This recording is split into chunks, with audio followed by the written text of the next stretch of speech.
Hi welcome to my channel the book shelf 2020.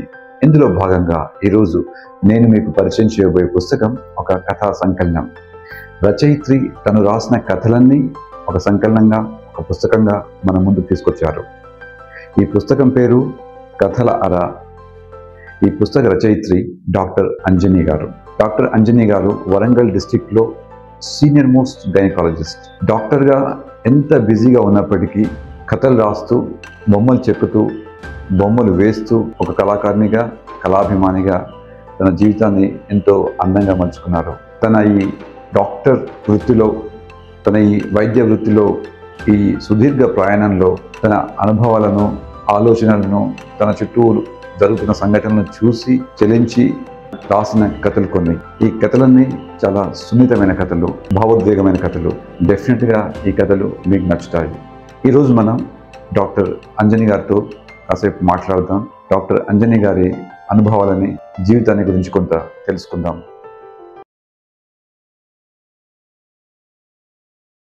నమస్తే madam. నమస్తే. నమస్తే. థ్యాంక్ యూ వెరీ మచ్ అండి. Thank you. ఎందుకంటే ఇంత బిజీ షెడ్యూల్లో మీరు డాక్టర్గా, రచయిత్రిగా, ఆర్టిస్ట్గా ఇన్ని చేస్తూ మాకు కొంచెం టైం ఇచ్చినందుకు రియల్లీ థ్యాంక్స్ అలాట్ అండి. Thank you very much. ఆదివారం సాధారణంగా సాయంత్రం ఫ్రీగానే ఉంటాను. పొద్దునే కేసులు ఏమన్నా ఉంటే చేసుకొని చేస్తాను. ఈవినింగ్ అయితే ఇంత కళ్యాణ్ హాస్పిటల్స్ అని హాస్పిటల్ రన్ చేస్తూ మీరు అటు గృహిణిగా, ఆర్టిస్ట్గా, రచయితగా ఈ పుస్తకాలు ప్రింట్ చేస్తూ, కథలు రాస్తూ అంటే లైఫ్ని ఇంత లైవ్లీగా మీరు పెట్టుకుంటున్నారంటే really example and inspiration to everyone madam. So మిమ్మల్ని ఫస్ట్ టైం కలిసినప్పుడు చాలా సంతోషం అనిపించింది. కాకుంటే చాలా తక్కువ మందిని కలుస్తుంటారు మేడం. ఇంకా మీరు అదే స్పిరిట్ ని మీరు కంటిన్యూ చేస్తూ, ఇంకా పెయింటింగ్స్ చేస్తూ, ఎవ్రీ డే కథలు రాస్తూ, ఇలాంటి వాళ్ళ విషెస్ ఇంకా నన్ను చెయ్యాలి, ఇంకా చేయాలి అని మేడం. మీరు ఒక సీనియర్ మోస్ట్ గైనకాలజిస్ట్ గా, డాక్టర్ గా ఆల్మోస్ట్ ఈ ట్విన్ సిటీస్ లో, ట్రై సిటీస్ అని చెప్పవచ్చు, మొత్తం ఈ వరంగల్ డిస్ట్రిక్ట్ లో your well known personality madam. Basically మీరు వరంగల్ మేడం, లేకపోతే నియర్ బై టౌన్స్? కొంచెం మీరు మీ బాల్యం గురించి, మీరు ఆ రోజుల్లో మెడిసిన్ చేయడానికి కారణం ఏంటి, నాన్నగారు అంటే ఇన్స్పిరేషన్ ఏంటి, దీని గురించి కొంచెం నాకు చెప్పండి మేడం. నా బాల్యం అంతా చిన్న గ్రామంలోనే అయిందండి. 8 ఏళ్ల వరకు. అది మీరు ఖమ్మం తర్వాత బోనకల్ అని స్టేషన్ వస్తుంది. తర్వాత బోనకల్కి 6 మైళ్ళల్లో ఉంటుంది మా ఊరు పోలంపల్లి. అది బార్డర్ కాబట్టి అది అటు కృష్ణా జిల్లా కిందకి వస్తుంది. అది అక్కడే 8 ఏళ్ల వరకు, 4వ తరగతి వరకు అక్కడే చదివాను. ఇప్పుడన్నా మా బడి అప్పుడు ఏవి లేవు, కింద బల్లలు వేసుకొని కూర్చొని రోజులు, కరెంట్ లేదు, ఇంట్లో ఏదో లాంతర్ల కింద చదువుకున్నాక 4వ తరగతి తర్వాత చదువు కష్టమైంది. నేను 45 బార్న్. 4వ తరగతి తొందరగా అయింది. 53 లోపే 8 yearsకే అయిపోయింది. తర్వాత చదవాలి అని అంటే మా గ్రాండ్ మదర్ కమో అష్టవర్షే భవేత్ కన్యా, పెళ్లి చేయాల్సిందే అని మా నాయనమ్మకు ఉండే. మా ఫాదర్ కి మటుకు ఆయన ఫ్రీడమ్ ఫైటర్. అప్పటికే ఆయన కాదు చదువు ఇంట్రెస్ట్ ఉంది, చదివిస్తాను. దగ్గరలో హై స్కూల్ లేదు. అక్కడి నుంచి బత్స్వాయ్ అని ఒక ఊరు ఉంది, అక్కడ హై స్కూల్ కి నడిచి వెళ్ళేదాన్ని. నడిచి వెళ్ళడం కొంచెం కష్టం అనిపించి మా ఫాదర్ నన్ను ఖమ్మంలో మా గ్రాండ్ మదర్ అమ్మమ్మ దగ్గర ఉంచారు. 53లో ఖమ్మం వచ్చాను. 59లో 10th ఎగ్జామ్ అయిపోయింది. తర్వాత 60 పియూసీలో అప్పుడు ఎంట్రన్స్ లేవు, కానీ సో సైన్స్ గ్రూప్ లో హైయెస్ట్ మార్క్స్ వస్తే మెడిసిన్ లో సీట్ వచ్చేది. అట్లా 61లో మెడిసిన్ లో సీట్ వచ్చింది. అదే హైదరాబాద్ లో ఉస్మానియాలో వచ్చింది. కొంతమందిని ఉస్మానియా నుంచి ఇక్కడ కాకతీయ మెడికల్ కాలేజ్ అప్పుడే ఉండే. అప్పుడు 50% మెరిట్ స్టూడెంట్స్ కానీ సీట్స్ ఉంది, 50 డొనేషన్ ఉండేది. అట్లా ఇక్కడికి వచ్చాను నేను. ఓకే, మీకు సీట్ ఇక్కడ వరంగల్లో సీట్ రావడం వల్ల మీరు వచ్చాను. ఎలా ఉండేది మేడం అప్పుడు? నా తర్వాత బ్రదర్ కొంచెం సిక్. మా నాన్నగారికి బాగా ఉంది, ఎట్లన్నా చేయాలి. మా మదర్ కేమో ఏదన్నా రెవెన్యూ సైడ్ పోతే బాగుంటుంది, ఒక్క విలేజ్ కాకుండా నలుగురితోటి నువ్వు హెల్ప్ చేయగలుగుతావు అని. నాకు మొదటి నుంచి మ్యాథమెటిక్స్ ఇంట్రెస్ట్, అందుకని పియూసీలో మ్యాథమెటిక్స్ స్టూడెంట్గానే చేరాను. ఒక రోజు ప్రిన్సిపల్ పిలిచి ఒక కాగితం ఇచ్చి సైన్ చేయమన్నారు. సైన్ చేసి వెనక్కి తిరిగాను. సంతకం చేసి వెనక్కి వెళ్ళిపోవడమేనా, దేనికోసం చేసావు అడగవా అన్నారు. అప్పుడు ప్రిన్సిపల్ అంటే గౌరవము, మనకు భయం ఉండేది. ఇప్పుడు టీవీ సీరియల్లో చూపించినట్లు కాదు కదా. ఆయన అన్నారు, రేపటి నుంచి సైన్స్ గ్రూప్లో పోయి కూర్చో అన్నారు. పొద్దున్నే నోటీస్ బోర్డు మీద వచ్చింది ఒక సైన్స్. అట్లా పియూసీ బైపీసీకి మారాను. తర్వాత తెలిసింది మా నాన్నగారు ప్రిన్సిపల్ని అడిగా, చెప్పారని. అది అస్సలు ఎంబీబీఎస్ ఇంట్రెస్ట్ లేదు, సైన్స్ ఇంట్రెస్ట్ లేదు, మ్యాథమెటిక్స్ జియాలజీ అంటోంది అని. జియాలజీ ఎందుకంటే మా మేనమామ జియాలజిస్ట్ ఉండేవారు. ఆయన రాళ్ళు పట్టుకొచ్చేవాళ్ళు. రాళ్ళు కట్ సెక్షన్ చేసినవి ఎంత దీనిలో వజ్రాలు దొరుకుతాయి అవి ఇవన్నీ ఉండేవి. కానీ అట్లా ఎంబీబీఎస్ అయిపోయింది. ఇటు మారాను మా నాన్నగారి కోరిక మీద, ఇటు వచ్చాను. ఇక్కడికి వచ్చిన తర్వాత ఎంబీబీఎస్ అయిపోగానే స్కాలర్షిప్, ఫ్యామిలీ ప్లానింగ్ స్కాలర్షిప్ హోల్డర్ని. అందుకని వెంటనే జాబ్ వచ్చింది. 3 years ఇక్కడే చేశాను. ఇక్కడ చైల్డ్ వెల్ఫేర్ సెంటర్ అని ఉండేది కుమార్పల్లిలో. తర్వాత అక్కడి నుంచి మెటర్నిటీలో చేశాను. నుంచి మహబాద్ లేడీ మెడికల్ ఉమెన్ అసిస్టెంట్ సర్జన్గా మహబాద్ 79-80 వరకు మహబాద్లో చేశాను. 80లో ఇక్కడ ట్రాన్స్ఫర్ చేశారు. మధ్యలో ఒక 1 year ములుగులో కూడా చేసి వచ్చాను. అంటే మేడం మీరు అంటే డాక్టర్ గా చాలా రినౌండ్ పర్సనాలిటీ మేడం. మీరు సక్సెస్ఫుల్ కొన్ని లక్షకు పైగా డెలివరీస్ చేస్తారని, లక్షలు కాకుండా వేలకు పైగా డెలివరీస్ చేస్తారని మేడం. అయితే మళ్ళీ మీరు రచయిత, ఆర్టిస్ట్, వీటన్నిటికీ మీకు చిన్నప్పుడే అనే ఒక సీడ్ అనేది మీకు చిన్నప్పుడే పడిందా మేడం? చిన్నప్పుడే మదర్ మంచి, అంటే ఆమె నేర్చుకున్న ఆర్ట్ కాదు కానీ అది కొంచెం యూనిక్ అండి ఆమె. అంటే ఇక్కడ ఇంటికి ఏనుగు ఉంటే అటు ఏనుగు బొమ్మ ఉండాలి అనే రోజుల్లోనే ఆమె అది ఇష్టం లేదు. రొటీన్ కాకుండా ఏదో చేస్తూ ఉండేది. అది క్రియేటివ్ గా ముగ్గులు వేసినా ఏది వేసినా కూడా క్రియేటివ్. అట్లాగే ఈ వేళ్లలో ఆమె వేళ్ళు మహత్యం అట్లా వచ్చిందేమో. అప్పుడు డ్రాయింగ్ అట్లా ఇష్టం ఉండేది. సో అమ్మ అంటే పెయింటర్, ఆర్టిస్ట్, క్రియేటివ్ పర్సన్ అట్లా అట్లా వచ్చింది అది. ఇక్కడికి వచ్చిన తర్వాత అసలు ఈ చాక్పీస్ బొమ్మలు చెక్కడం ఇది ఎట్లా వచ్చిందంటే, నేను 8th నుంచి 10th వరకు ఖమ్మంలో చదువుకున్న రోజుల్లో చెప్పాను కదా మ్యాథమెటిక్స్ ఇంట్రెస్ట్ అని. సత్యవాణి ఆర్ శర్వాణి అని 2 టీచర్లు ఉండేవాళ్ళు. మ్యాథమెటిక్స్ టీచరు ఫస్ట్ వచ్చితే కొంచెం చిన్న ఆకారం కాబట్టి నేను ముందు కూర్చుండేదాన్ని. ఫస్ట్ వచ్చిన వాళ్ళకి 2 చాక్ పీసులు ఇచ్చేవాళ్ళు, సెకండ్ వచ్చిన వాళ్ళకి 1 చాక్ పీస్ ఇచ్చేది. అట్లా ఆమె పెట్టుకుంది. అట్లాగే ఏంటో వెనక వినని వాళ్ళు ఉంటారు కదా పిల్లలు, స్టూడెంట్స్, వాళ్ళకి చాక్ పీస్ ని టేబుల్ మీద ఇట్లా అనేసి విసిరి కొట్టేవాళ్ళు. తలకు కొట్టుకునేది, అలర్ట్గా అయ్యేవాళ్ళు. అసలు ఒక రోజు ఏంటి మేడం ఏం చేస్తున్నారు, టీచర్ ఏం చేస్తున్నారు అని చూస్తే పాత బల్లాలకి చిన్న చిన్న చిల్లులు ఉంటాయి కదా వెనకటి రోజుల్లో, చెక్క బల్లలకి చాక్ పీస్ ను కట్ అయిన చాక్ పీస్ ని ఆ హోల్లో పెట్టి ఇలా తిప్పేవాళ్ళు. తిప్పితే అది రౌండ్ గా అవుతుంది.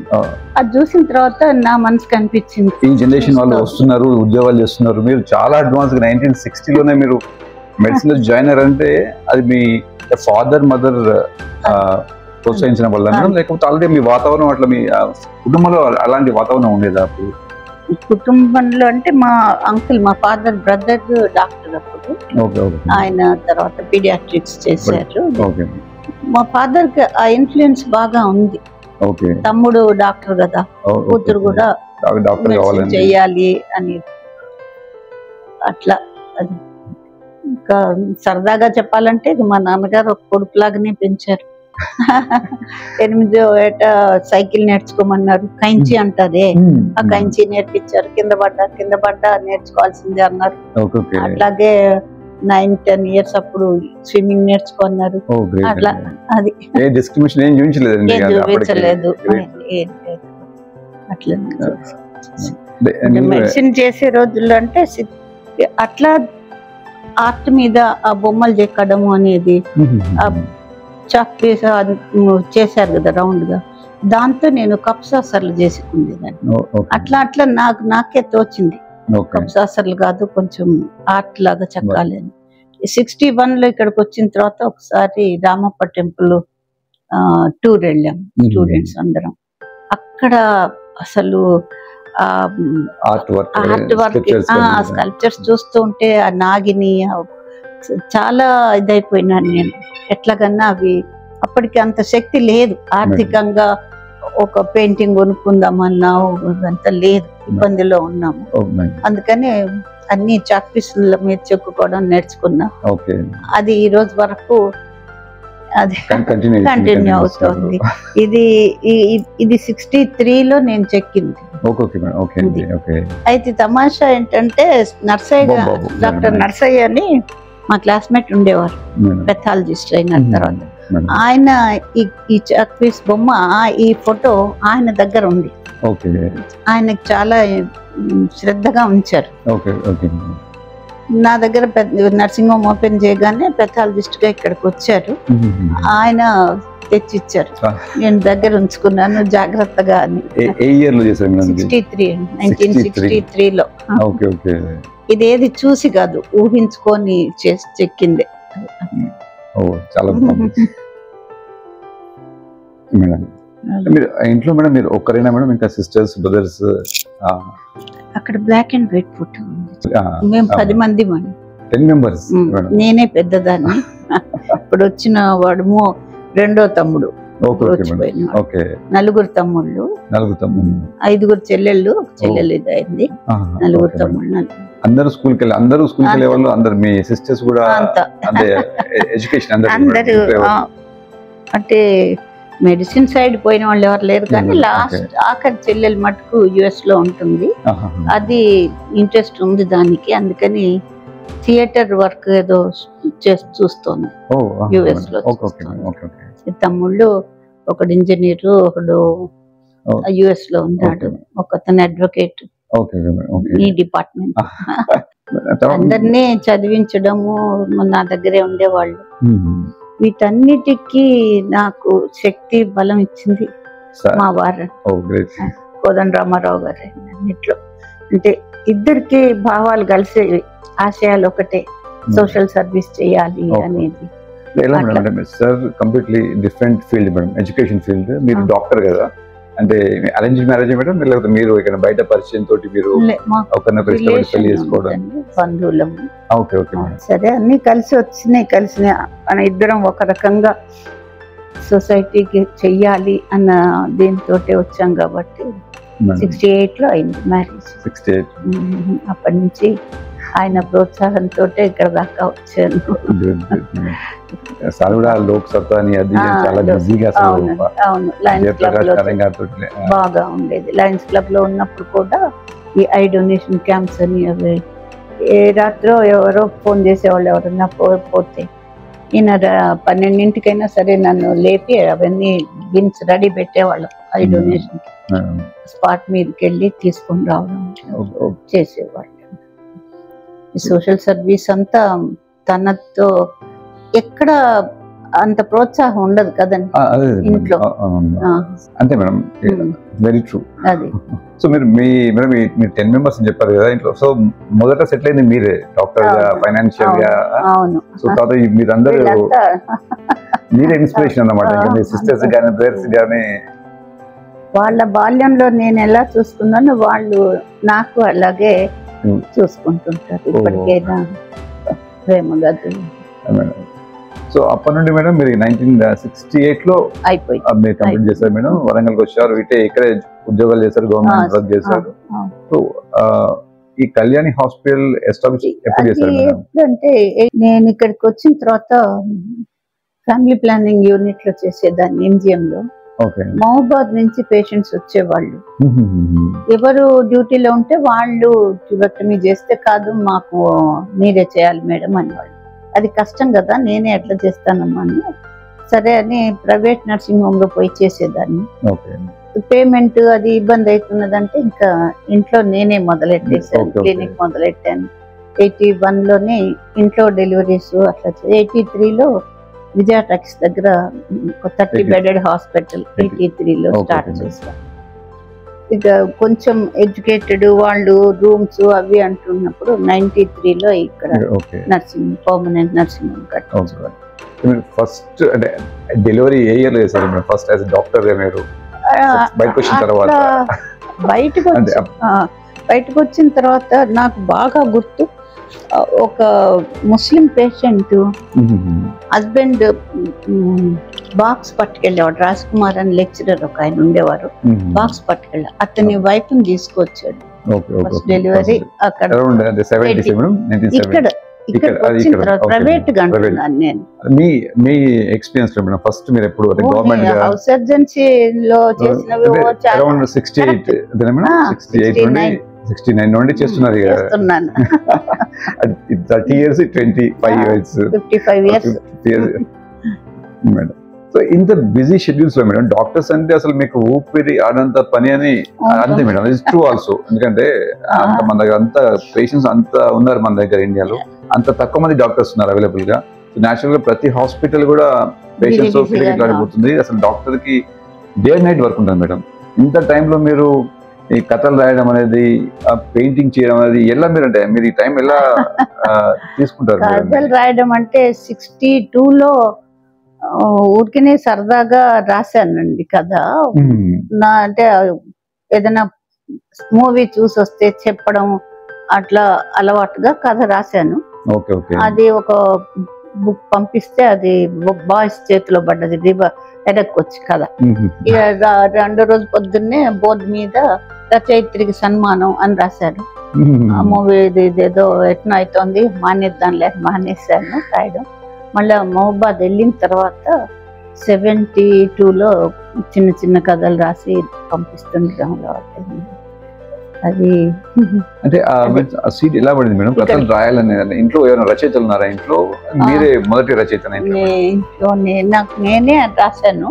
ఆ తర్వాత తర్వాత 2-3 ఇంకొక బ్రదర్ రాస్తాడు, రాంప అని కార్టూనిస్ట్ వాడు ఉన్నాడు, రాస్తాడు. తర్వాత ఏం పేరు మేడం? కార్టూనిస్ట్ రాంప. కథలు అట్లా అలవాటు అయిపోయింది రాయటం అన్నది. ఇక్కడికి వచ్చినప్పుడు ఒక లేబర్ రూమ్ నుంచి చేసి వచ్చిన తర్వాత ఒక రోజు అట్లా ఆలోచన వచ్చింది. ఆ అమ్మాయి పడ్డ కష్టాన్ని నేను తీర్చగలిగానా, ఆ అమ్మాయి పడ్డ బాధని నేను తీర్చగలిగానా లేదా అనే ఆలోచన వచ్చినప్పుడు కథ మొదట రాశాను. అది ఈనాడు పేపర్లోనూ జ్యోతిలో వచ్చింది, ఆంధ్రజ్యోతిలో వచ్చింది. ఇంకా తర్వాత సంవత్సరానికి 1-2 పేపర్లలో వస్తూ ఉన్నాయి. ఇంకా తర్వాత కథల పుస్తకం తీసుకున్నాను. పుస్తకాలు చదువుతారా మేడం మీరు? డైరెక్ట్ గా మీరు రాయడం అలవాటు మేడం? పుస్తకాలు చదవడం కూడా అలవాటు ఉందా మీకు? చిన్న కథలు ఒకసారి అంటే సరదాగా చెప్పాలంటే sir Sydney ఎల్డన్, TS Elliot sir ఉన్నారు అక్కడ. అవన్నీ చదివేవాళ్ళు. అసలు ఫైనల్ ఏదైనా చదివి అందులో ఏదన్నా ఇంట్రెస్టింగ్ ఉన్నా మెడికల్ గా ఉన్నా కూడా నాతో డిస్కస్ చేసేవాళ్ళు, రాసుకుండేదాన్ని. అట్లా కొంత కథలు రాయాలి అన్న దానికి ప్రోత్సాహం అది కథ. అది వెరీ ట్రూ మేడం. ఆ ఎన్విరాన్మెంట్ క్రియేట్ చేయడం కూడా చాలా ఇంపార్టెంట్ మేడం. అయ్యో మళ్ళీ ఇది చేస్తున్నావా అనకుండా. సో మేడం మీరు ఆర్ట్ కూడా నేర్చుకున్నారు మేడం? పెయింటింగ్ మీరు చూసారు చాలా పెయింటింగ్స్ ఉన్నాయి మన ఇంట్లో ఇప్పుడు. మీరు మొదటి నుంచి అలవాటే. తర్వాత మా సిస్టర్ ఒక అమ్మాయి తను బిఎఫ్ఏ చేసి ఒక స్కూల్ నడుపుతుంది, డ్రాయింగ్ స్కూల్ హైదరాబాద్ లో. తను ఎక్కడ మేడం హైదరాబాద్ లో స్కూల్ పేరు? కానీ స్కూల్ పేరు వర్ణ ఆర్ట్ సెంటర్.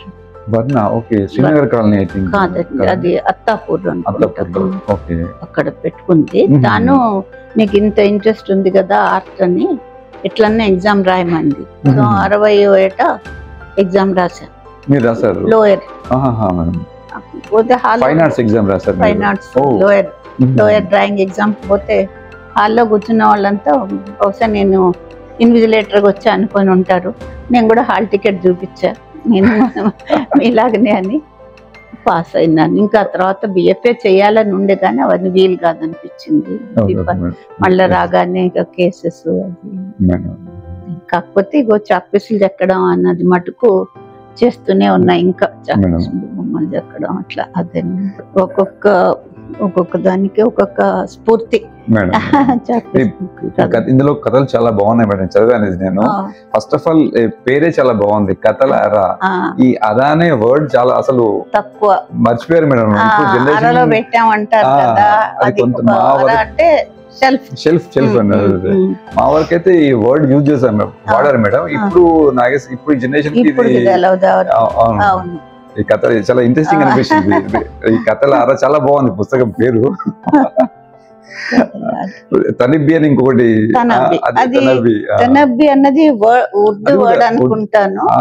మా దగ్గర ఆయా పనిచేసేది ఆ అమ్మాయి, ఆమె ఎక్కువ అనేది ఏ వస్తువు అడిగినా అమ్మ తనాబిలో పెట్టిన అనేది. ఏంటి తనాబిలో అంటుంది అనుకొని ఇవన్నీ అంటే 60s నుండి రాసిన కథలన్నీ మీరు కంపైల్ చేసేసి ఒక పుస్తకంగా నుంచి అప్పుడు ఇయర్ చాలా 2005 లో ఫస్ట్ నాకు నచ్చిన గది వచ్చింది. అప్పటి నుంచి మేడం ఇందులో అంటే మీరు ఇన్ని ఇయర్స్ నుండి మీరు డాక్టర్ ప్రొఫెషన్ ఉన్నారు కదా మేడం, మీ పేషెంట్స్ తో మీ అనుభవాలు కూడా ఇందులో కొన్ని రాసినట్టు అనిపిస్తుంది. అవును, లేటెస్ట్ అనుభవం మొన్ననే చేశాను ఒకటి సిజేరియన్. చాలా 4 kgs 3.8 to 4 kgs బేబీ. సాధారణంగా డెలివరీ కాగానే బేబీని మదర్ పెట్టి అమ్మాయి ఎందుకో టచ్ కావాలమ్మంటే దుఃఖపడుతుంది. ఎందుకమ్మా ఏడుస్తున్నావు, మంచి గుండు లాంటి మనవాడు కదా అంటే మా ఫాదర్ గుర్తుకొచ్చారు మేడం, మా డాడీయే పుట్టాడు అని. అరే అట్లనే సరే అమ్మాయిని బాధపడకలేమ్మా అని. ఇంతకీ ఆశ్చర్యం ఏంటంటే మా డాడీ కూడా మీ చేతిలోనే పుట్టారు మేడం అని. అంటే తాత మనోడు కూడా నా చేతిలో పుట్టారంటే అప్పుడు అట్లాంటి విన్నప్పుడు ఇంకొంతకాలం చేయాలేమో అనిపిస్తుంది. ఆ ఫీలింగ్ వాళ్ళు న్యాచురల్ గా మాట్లాడేదే కానీ మీరు ఏదో డబ్బులు తీసుకొని సిజేరియన్ ఆపరేషన్ చేసింది అన్నట్లు కాకుండా వాళ్ళు మనస్ఫూర్తిగా అట్లా బయటపడి మా నాన్న మీ చేతిలో పుట్టారు, మా ఆయన నేను మీ చేతిలో పుట్టాను, నా కొడుకు పుట్టాడు అని అంటుంటే సర్వీస్ దానికి రికగ్నిషన్ ఉంది అనిపించి సంతోషం అనిపిస్తుంది. గ్రేట్ వర్క్ మేడం, మీరు చెప్పిన ఎగ్జాంపుల్ చాలా బాగుంది, టచింగ్ అన్నమాట. డాక్టర్ గా అట్లాంటివి. అదే మేడం ఈ ప్రొఫెషన్ లో మీరు వచ్చిన తర్వాత ఇబ్బంది పడ్డ ఉన్నాయా మేడం? ఉన్నాయి, చాలా ఉన్నాయి. ఎందుకు వచ్చాము ఈ ప్రొఫెషన్ హ్యాపీగా? ఉంటాయి, అది తప్పదు. చాలా నర్సింగ్ హోమ్ పెట్టిన కొత్తలో కొంచెం అయ్యేది. నా ప్రమేయం లేనివి కానీ ఇంకెవరో చేసిన దానికి ప్రాబ్లం వచ్చిన కేసులు కానీ నన్నే నిందించేవాళ్ళు. కానీ నింద నేనే వేసుకుండేదాన్ని. ఎవరు చేసిన ప్రాబ్లం వచ్చినా అంటే మా అసిస్టెంట్స్ చేసిన, కొలీగ్స్ చేసిన వచ్చేవి ప్రాబ్లమ్స్, నేనే వేసుకుండేదాన్ని.